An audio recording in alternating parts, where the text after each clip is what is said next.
Do you think that AI is helping you make better decisions? A new study may have just shattered that illusion. When researchers fed ChatGPT prompts suggesting dangerous delusions, agreed with those delusions as being real 68% of the time. But here's what nobody's talking about. This isn't just AI going rogue. Throughout history, from Roman emperors to modern dictators, the same pattern emerges when people surround themselves with yes men. And now AI is the ultimate yes man. So there's a story from the Roman Empire about Emperor Caligula that I can't stop thinking about. The guy's ruling Rome, and he starts having these conversations with the moon goddess. Not like metaphorically in his head, he's literally talking to statues, expecting them to talk back.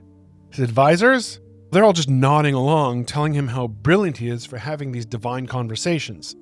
Nobody wants to say, Caesar, that's just a rock. Fast forward a couple of years, and has convinced himself that he's a god himself. He's making his horse a council, giving political position to an actual horse, and forcing senators to worship him. The guy went from reasonable ruler to completely unhinged, and a big part of it was because everyone around him just kept saying yes to whatever crazy idea popped into his head. I keep coming back to this because I think that we're going through the exact same thing right now, but instead of Roman senators kissing up to emperors and horses, we've got AI chatbots that are kissing up to regular people like you and me. And it's breaking people's brains in ways that are honestly terrifying. Over the past few episodes, I've been diving deep into what I'm calling AI psychosis. It's a phenomenon where people interact with AI systems like ChatGPT, and they end up spiraling into full-blown mental health crises. We're not talking about getting a little too attached to your AI girlfriend or spending too much time chatting with chatbots. This is people who end up in psychiatric hospitals, losing their jobs, destroying their marriages, and in some cases, literally deleting themselves, all because an AI kept telling them exactly what they wanted to hear. The pattern's always the same. Someone starts chatting with ChatGPT about something completely innocent, maybe work stress, maybe some philosophical question. But these AIs, especially ChatGPT, have this weird tendency to just agree with everything. You tell it you're special, and it tells you that you're the light bringer. You share some mystical idea, and it'll build on it and make it sound even more profound. And before you know it, you're convinced that you're the chosen one destined to save humanity.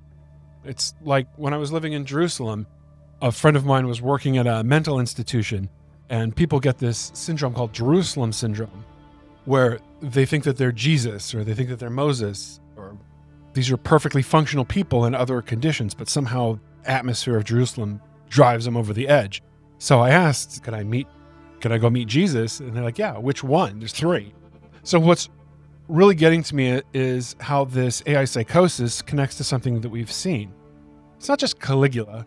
Think about Stalin with his yes men, or any dictator who surrounded himself with people who never pushed back.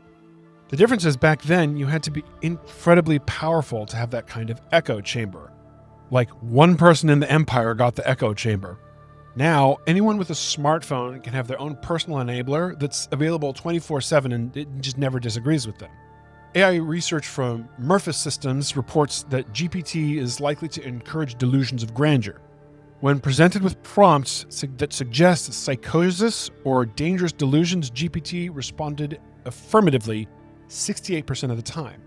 A paper titled, "Will Generative AI Chatbots Generate Delusions in Individuals Prone to Psychosis?" concluded, yes. Now, this is pretty wild. Sometimes in history, people really got hit hard. So those late Roman emperors had a very hard time with this delusion compared to medieval European kings. Late imperial China during the Ming and Qing dynasties was also extremely vulnerable to this AI psychosis, or this yes man psychosis phenomenon. The Abbasid and Ottoman caliphates, especially towards the end, were very prone too. It's almost like in the early phases of an empire, the leadership is still grounded, but then as decadence sets in, they become more and more removed from everything around them and from reality itself. And in the 20th centuries, you got dictators like the failed Austrian painter and Stalin and the Kim dynasty, who were incredibly influenced by the people that they kept around them. Over time, they slid into what would be like a psychosis. So who falls for this trap and who steers clear? I used to think medieval monarchies had it easier because they evolved from family lines. But really, those royal families were actually in a better spot because everybody knew that their time would come up. So if you have a hereditary monarch, just surrounding him with yes men, he's not going to be surrounded with yes men because we already know who the next monarch is going to be. So there aren't a bunch of people sycophantically kissing up to the guy trying to get selected as the next emperor. It's more Game of Thrones-ish. But in the late Roman Empire, when there's no obvious heir, or when the ruler is calling the shots and deciding who gets to succeed him, then the ruler's going to get sworn by a bunch of yes men trying to win points. So whenever the ruler kicks the bucket, one of the bootlickers ends up in charge. Now, this kind of butt-kissing thrives when one person holds all the power. Having a squad of trusted critics who play the devil's advocate is really what keeps people grounded. And you see this today with tech leaders. So, as, say, Elon has basically jilted his original wife and now just is surrounded by all these yes men and yes women, he seems to be going off as rocker. And this yes manning applies to AI too. We should probably add a safety feature to our AI setups, a built-in adversarial prompt generator that throws counter-arguments at us to keep our heads straight. Most people steer clear of anything that nitpicks their work. I often think, do I really want to hear this? So it's really important to think of GPT chatbots as your devil's advocate and to instruct them to behave as such repeatedly. Now, this could be useful for anyone. Like, let's suppose a teenager, instead of his parents just telling him he's dumb when he comes up with an idea, you have an AI that comes up with a legitimate criticism. We see in the Bible the whole concept of a relationship with one's spouse.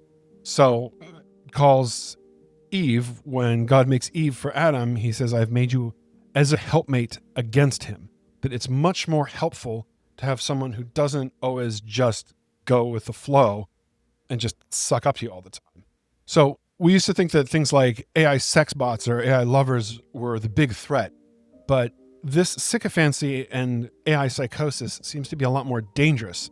Now everyone has access to Caligula's inner circle of yes men, or robots and people and sort of spirits, I guess you would call it, that will do whatever you want. AI lovers might not kill anyone, but they might make having kids a thing of the past. Why would someone go through the pain of a relationship, the difficulties of a relationship, the reality, when the fantasy is much more appealing?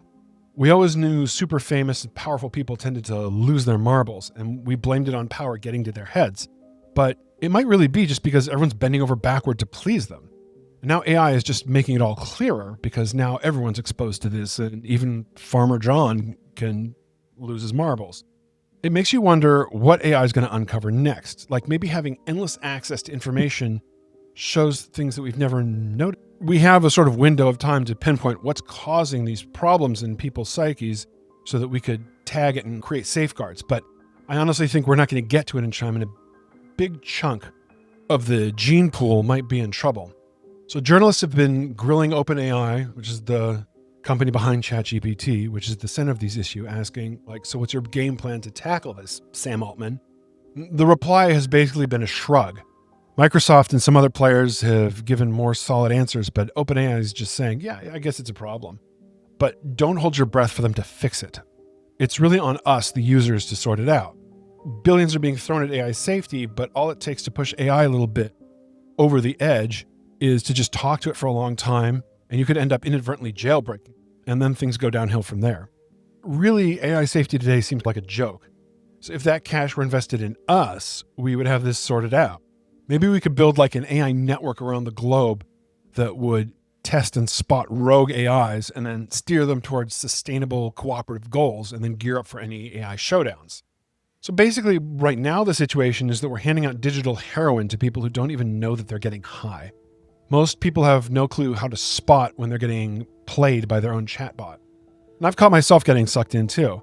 There have been times where I'm bouncing business ideas off of ChatGPT and it's calling my business ideas visionary. And then for about an hour, I'm feeling good about myself. And then you realize that, wait, this thing probably tells everyone they're a visionary. And that's what it does. The difference is I know the tricks, so I know to turn off the memory settings and when I should push back. Most people are walking into this completely blind. It's like giving someone a sports car when they've only ever ridden a bicycle.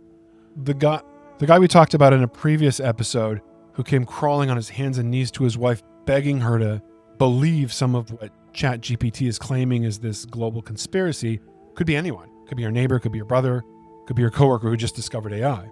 The companies building these things aren't rushing to warn people about the psychological risks. Too busy making their chatbots more engaging, more persuasive, more addictive.